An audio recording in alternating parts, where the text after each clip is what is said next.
There you go. All right. All right, we're back. I was like, last class, I was like, I gave the class, I taught like this. It was, my point was that when you're lying down or reclining too much, your attention really isn't there other than to, what's this? Get that on something to smoke. Okay. But anyway, if you can sit up, your attention is better. And so we've been talking, we've gone through, I'm going to sort of kind of backtrack. We've covered a lot of stuff here in this class. We started with animals and humans, property, why we need government. We went to the United States Constitution. We talked a little bit about the Bill of Rights, and we've been, and let me, Karuna, and we've been spending a lot of time on the First Amendment. We're stuck on the First Amendment. We're going to be going off the First Amendment pretty soon, and we're going to be getting to something pretty exciting, the Fourth Amendment. The Fourth Amendment is the right that you have against a reasonable search and seizure. And that means, actually, I'm going to teach you what to do if you're in a car and the cops pull you over. I'm going to talk about what your rights are if the cops knock at your door. But I'm not going to get to that quite today. But I'm just going to tell you that's coming up here pretty soon. I'm going to show you a video by a comedian, Chris Rock, who is a very funny video about how to avoid getting beat up if you're black and being pulled over by the cops. Yeah, you had a question? Yeah, I have this really funny, this clip. It's not really funny, it's sort of scary, but it's like, there's this one guy from the press, and it's the secretary of the president or something like that. The guy that gives the statements for the president.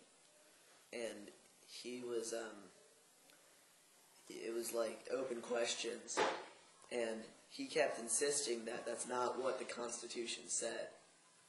That it said beyond a reasonable doubt that they're doing something wrong. Okay. Well, no, not that. Not that. It said he was claiming that it said something very different than what it actually said. yeah, well, that's what we're going to talk about today, the second half of the class, cracks in the Constitution. There's a lot of claims out there that the U.S. Constitution is the greatest document ever.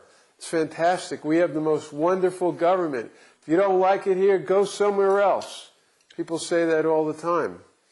And let's talk a little bit about whether the Constitution is really perfect or not. First of all, who put the Constitution together? Who wrote the Constitution? Anybody know? A bunch of rich white guys. African Americans weren't part of it. Women were not part of the Constitution.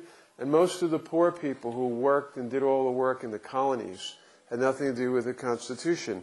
And out of all those rich white guys, only 1/3 of them actually approved of the Constitution, but they pushed it through. And let's talk a little bit about some of the cracks.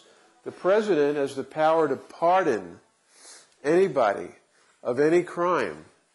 And so Nixon was pardoned by Ford. But guess what? Everybody know what happened with Nixon? He was accused, we talked about this a couple of classes ago, he was accused of engineering wiretapping at the Democratic National Headquarters. And then it got so bad that he decided to resign. Well, Ford pardoned him. The only problem is that Nixon wasn't convicted of any crime. He was never tried. He was never even, nobody even what's called indicted him. Nobody even said he was guilty of a crime. He probably was, but Ford pardoned him. Might be guilty of right, might be, right. But Ford pardoned him, and he wasn't even guilty of anything yet. You know why Ford pardoned him? Because Ford was his vice president? No, Ford, who was his vice president, who came in after Nixon resigned, pardoned him so they couldn't have any trial. They couldn't have any investigation. They didn't want anybody, they didn't want Nixon going up on the stand, because then he would rat on everybody else. And half the Republican Party would probably have to go to jail. So Ford used the power of the president to pardon Nixon. Scooter Libby. Does everybody know who Scooter Libby is? Scooter Libby was the underling of Dick Cheney. He was Dick Cheney's right-hand man, and he got indicted and convicted for lying to a grand jury. And this all had to do with Valerie, right. And it looked like Dick Cheney had outed her to punish her husband, who had given information to the press saying that Saddam Hussein had never bought any uranium, or there wasn't any uranium going into Iraq. And Cheney was so mad that he outed Valerie Plame. Flame, is it? Flame. And as a CIA agent, which was against the law. Libby was indicted, which was charged, and convicted. And Bush didn't actually, I don't know if he pardoned him or he just took away the sentence. He took away the sentence. Libby didn't serve any time. Clinton, when he went out, when he left office, pardoned this guy who was an old business associate of his from Arkansas. And so the problem here with presidential pardon power is it's always the rich people who are friends of the president who get pardoned. It's never some poor guy who's here in Louisiana or somebody like the Gina Six. Everybody hear about them? These 6 black kids who are now being charged with manslaughter and assault for just getting into a fight at a school. So that's a big problem. Does anybody think the president should have the power of pardon? Yes? I don't think he should have the power. You don't think so? Okay, well, you agree. Why do you not think that? Let me give you the microphone. Because if only rich people can be pardoned, that means the poor can't be pardoned. And so I think it would be equal if both can't be pardoned, if only one can be pardoned. Okay. Well, poor people can be pardoned also, but the president you never see anybody being pardoned. Well, okay, did you get Kennedy? you get this on there, right? Kennedy pardoned Martin Luther King. Pardoned Martin Luther King? Was he actually? He was in jail. Oh, okay. He said no. Well, there you go. That was something maybe that was good. Let's talk about the courts. Okay?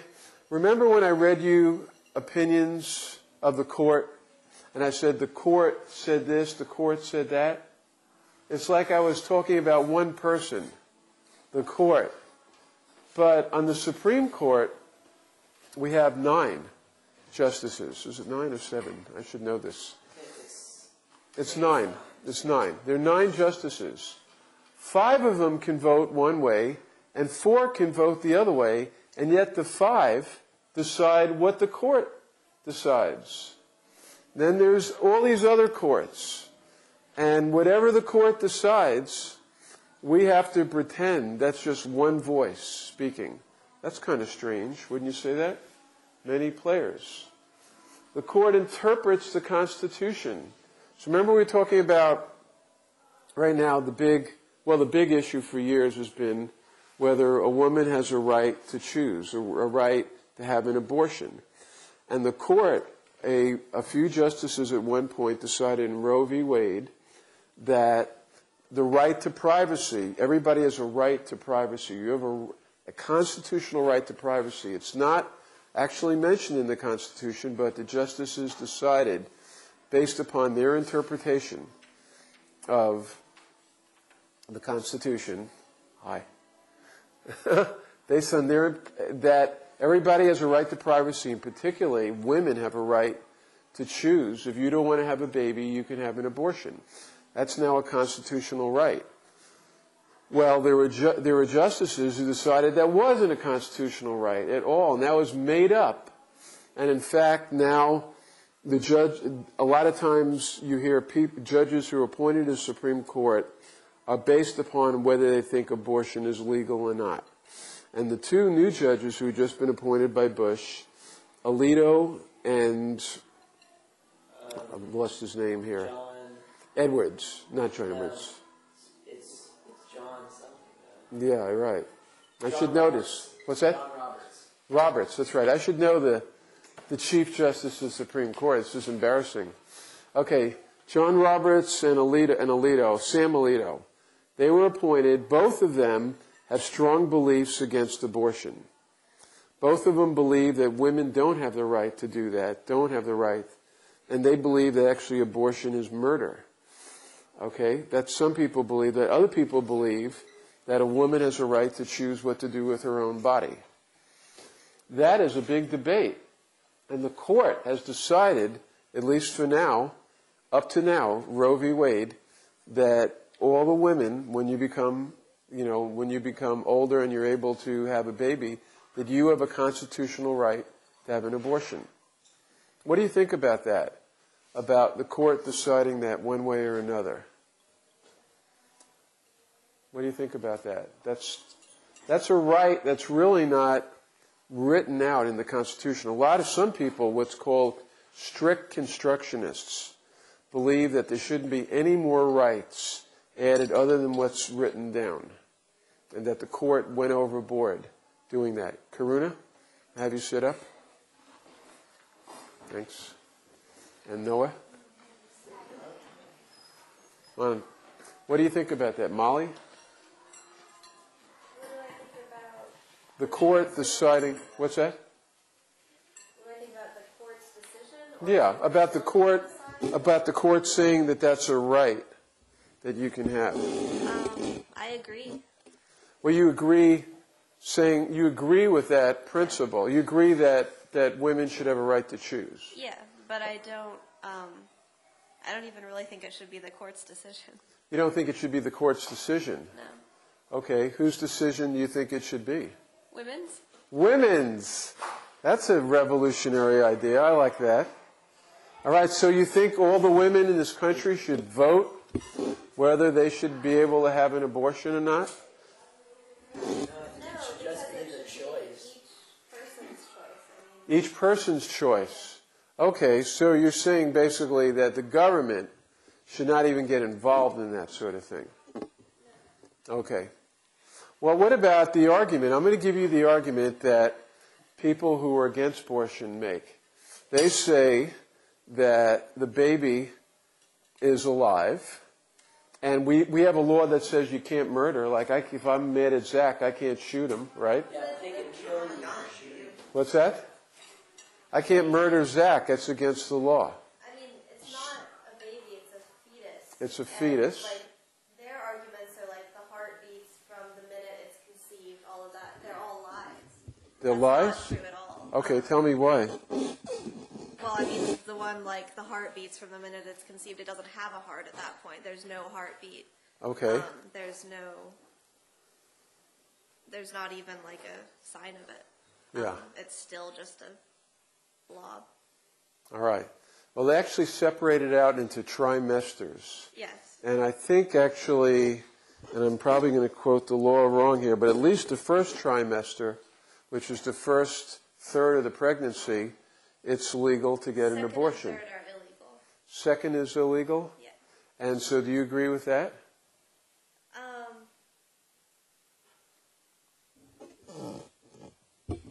don't know. Okay. What about if the baby was found to be malformed? It was going to be, severely retarded, didn't have any arms or legs. Do you think it would be okay? I mean, there's always exceptions to everything. There's always something. Yeah. Yeah, I once went, my cousin took it was like a sex law class Yeah. about, different pedophile laws and stuff like pedophilia laws. But we talked about abortions because there's always going to be, like in Minnesota, it used to be the law that you needed both parents' signatures. And I asked the question that, like, what if there's bound to be a case where, there's a crazy father who rapes his child, and then his child has his baby and she wants to get an abortion, but he won't sign the paper you need 2 parent signatures so that she can't get an abortion. Right. So that's, yeah. And that happened. And then after, I mean, I think that.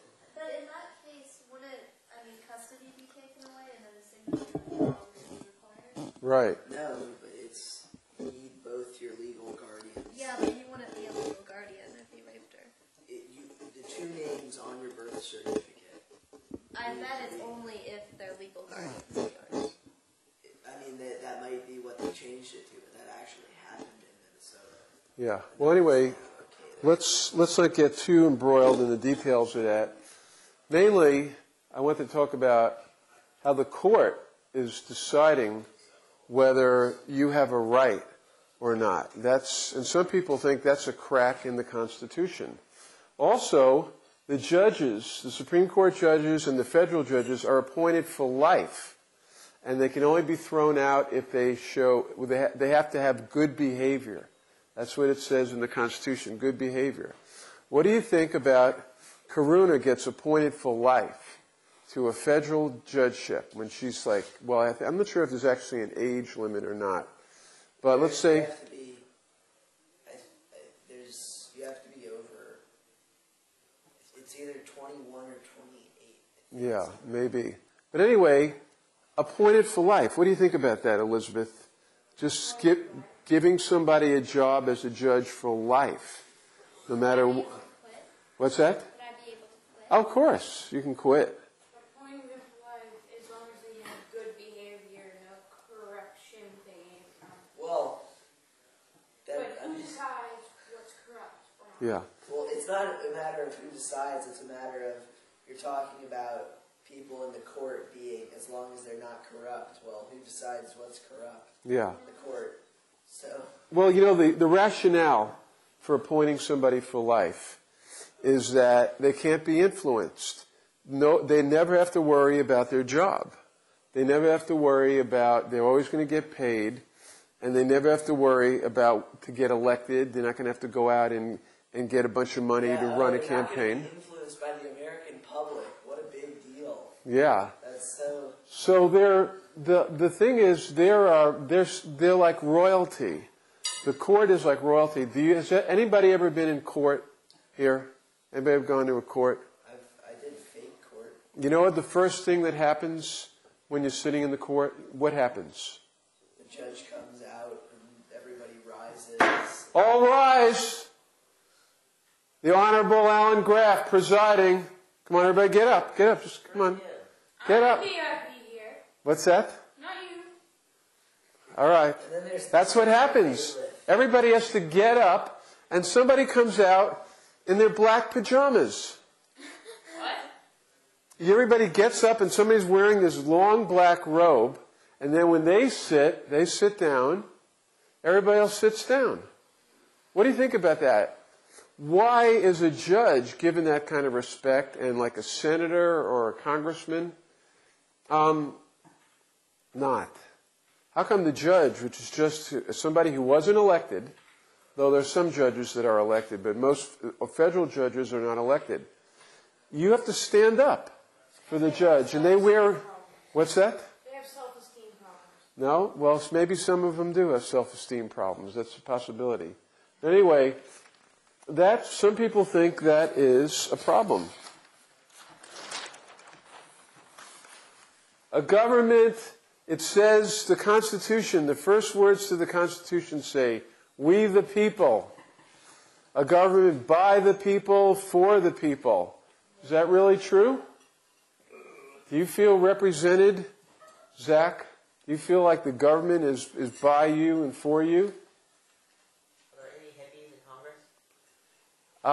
Bernie Sanders, maybe. He might be a latent hippie. The president wants to.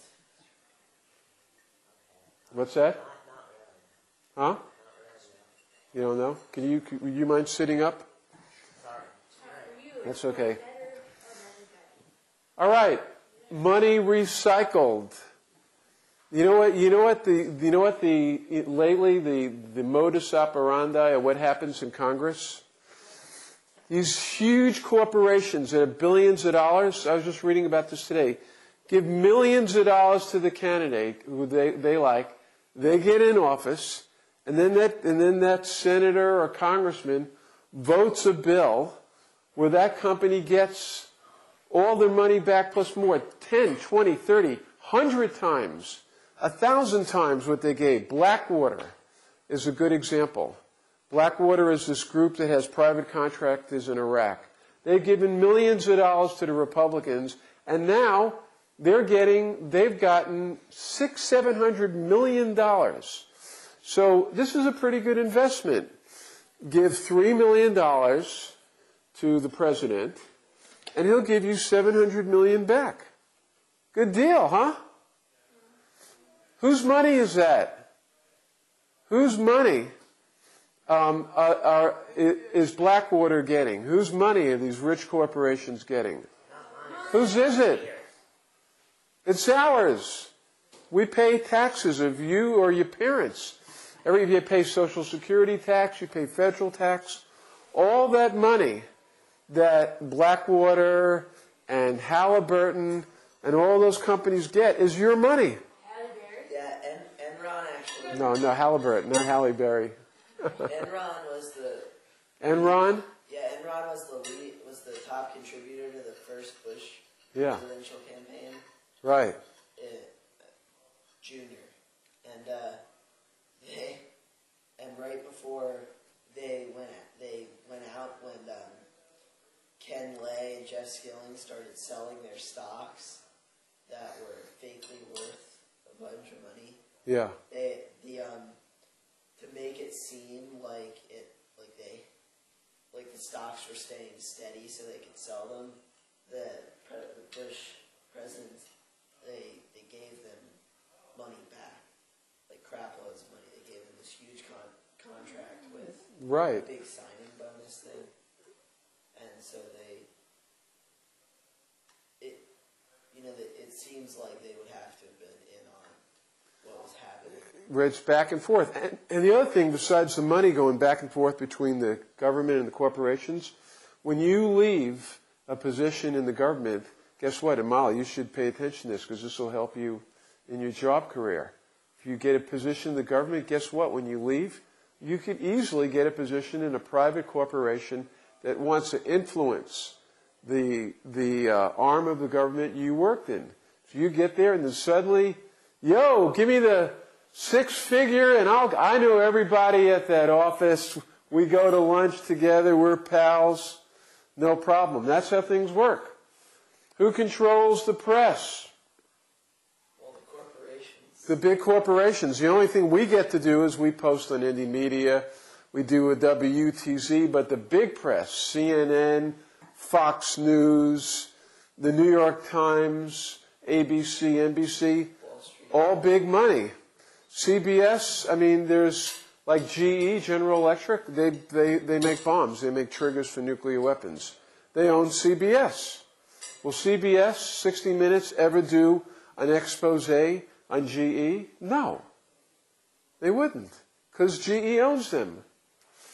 Who pushed for war? Who pushed for the Iraq War?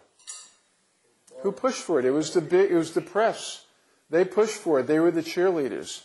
The other thing about we the people, how many people in this country, the surveys now show that probably 70% of the people against the Iraq War, right?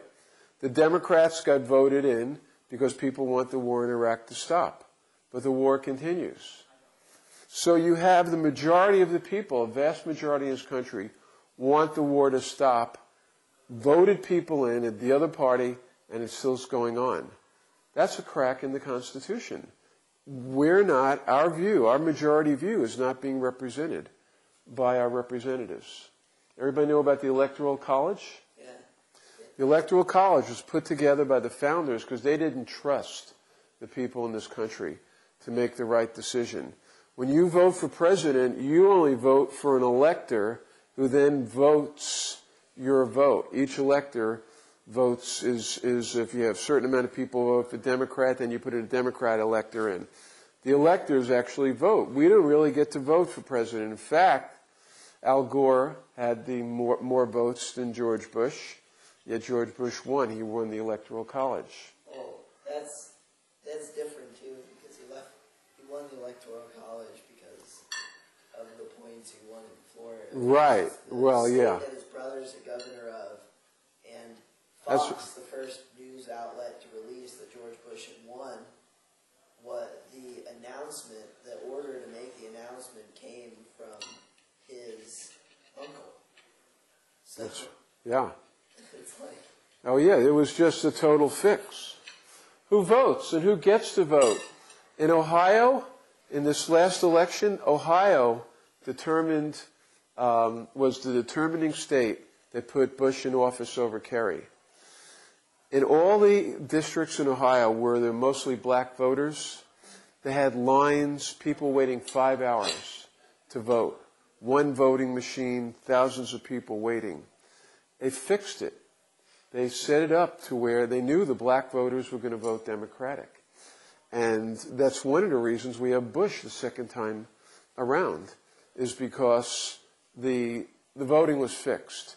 And now they have electronic voting machines where the company that makes these voting machines, Diebold, I think they're called, has the software and control. So when you go in there and you push a button that says, you know, John Kerry or Hillary Clinton or Barack Obama, whoever you're going to vote for, you don't necessarily know that your vote's going to come out like that. Somebody might go, ding, ding, ding, and it changes to John McCain or Rudy Giuliani. So we don't even know whether our votes count now with electronic voting machines. Yeah. yeah, well, something else with fixing is in Florida, in both Bush elections that he won, they said, you know, the law that if you're a convicted felon, you can't vote. And they turned people's parking ticket, like unpaid parking tickets, paid parking tickets, speeding offenses, things that people just got warnings for, into felonies, and they did that with the predominantly black population because they knew they were going to vote. That's right. Exactly. So right now, you know what the biggest flaw, you know what George Bush has done, his biggest contribution to American politics and to the Constitution? You know what his biggest contribution is? Elizabeth, do you have any idea? Patriot Act. He's proven, George Bush has proven that the U.S. Constitution doesn't work. And the U.S. Constitution hasn't prevented the executive branch from just grabbing as much power as it can. For all everybody has said about the U.S. Constitution being a great document, Bush has proved that the U.S. Constitution is flawed. A lot of people say that, people used to say, love it or leave it. Gwinnell, you like this country? You love this country? If you don't love it, you should leave it, right? That's what some people say. That's some people say. And some people say, this is the greatest country in the world. You know why? It's lasted 300 years. That's proof, right? How long has slavery lasted? Thousands of years people have been slaves. Does that mean slavery is great? No. Because it's lasted so long? The Roman Empire, where they killed and tortured people, lasted thousands of years. Must be great, right? Because it's lasted. So duration is not a proof of excellence. Okay? My grandpa is 87. What's that? He's lasted a while and he's not. There you go. All right. Now, on the other hand, you see, in Iraq, for now, we destroyed the country of Iraq. Remember, Stephen came in here and talked about that. And we just blew up this country, and now they're fighting it out. Brothers and sisters are shooting each other. Well, that happened here, too. We had a civil war. We're not... it can happen anywhere. If we think that because a bunch of white folks, we're cool and everybody else, isn't, that's not true.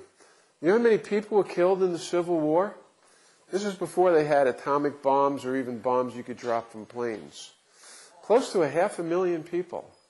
500,000 were killed in the Civil War. Pretty bloody. Pretty bloody war. All right, you know, if we don't like the Constitution, we can amend it, right? It's easy, right? No, it isn't easy.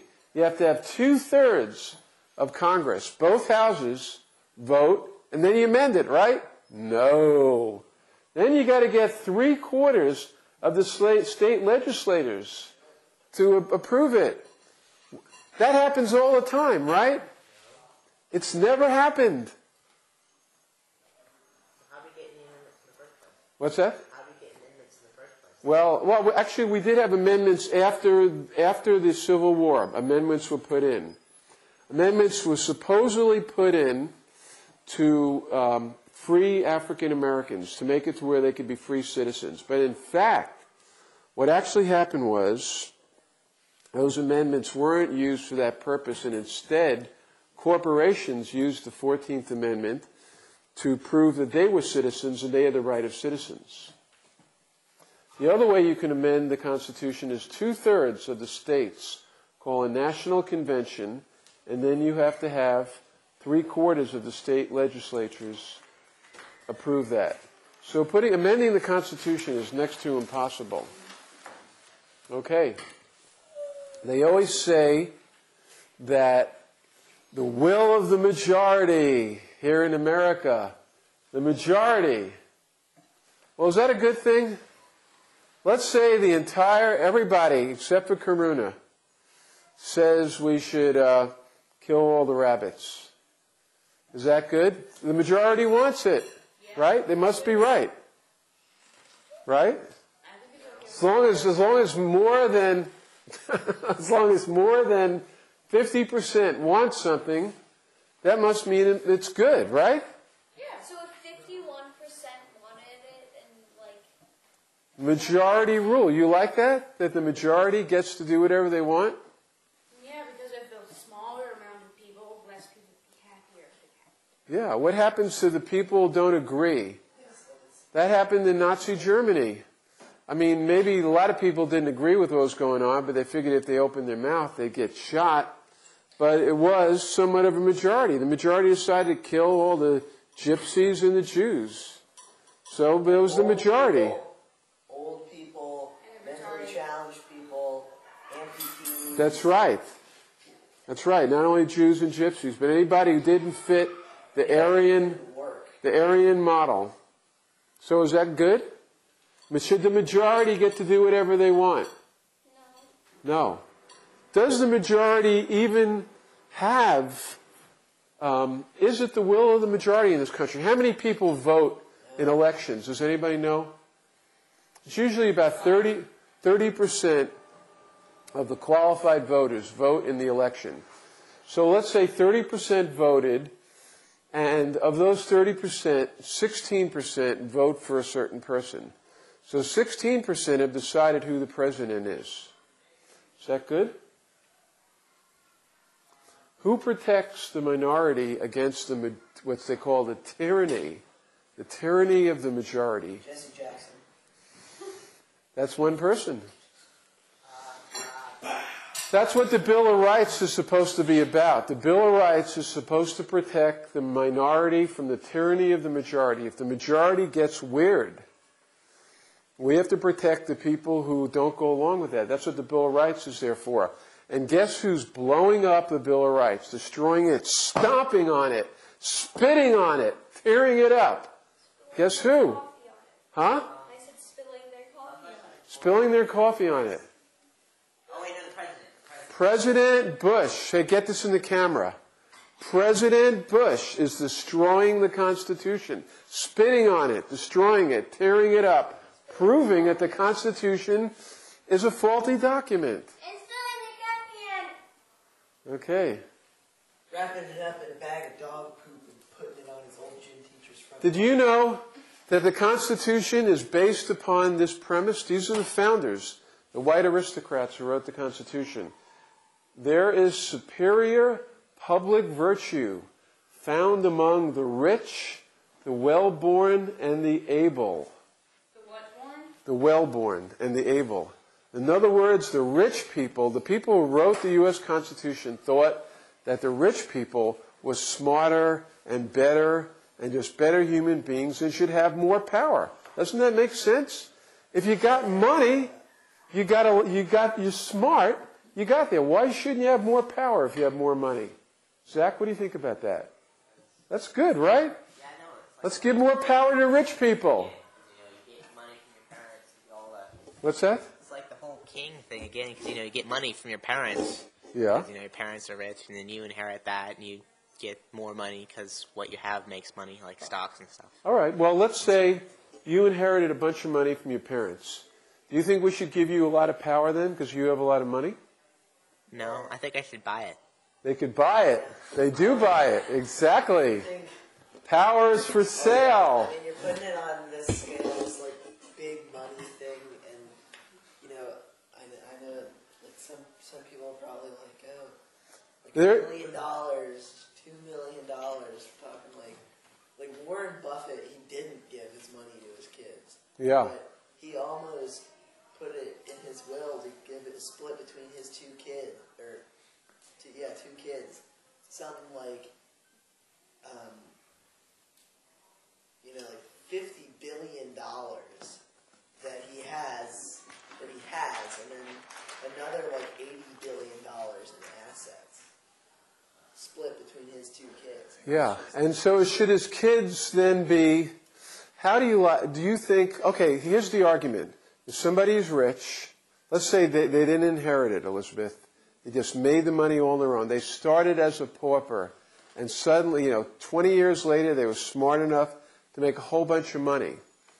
Shouldn't we make them president? Look, they did a really good job making money. They probably can do that for the rest of us, right? Well, guess what? Most people, the vast majority of people who get political office are rich. And the way they get there is they use their rich friends to pay for their advertisements, and they use their own money. Their souls to, Did you know this? The mayor of New York City is a billionaire, yeah, Michael Bloomberg. and he outspent everybody else. He used his billions and just buried everybody else. There's this one guy. He was never had a government position before. Was the head of a big corporation, but he used his money to buy the office. Bloomberg Inc. Yeah. That's his business. Bush the same way. Bush used his friends' money to get in power. That's the way it is. So here's the question, and we'll end the class right here. For all the great things, supposedly, about the Constitution, that its checks and balances we talked about, protecting your rights, freedom of speech, freedom of press, freedom of religion, freedom of assembly, that's just in the First Amendment. Has it fulfilled its promise? Do you feel like you now have a government that represents you and you have all the rights you deserve? I'll just leave you that question, okay? We'll see you next week.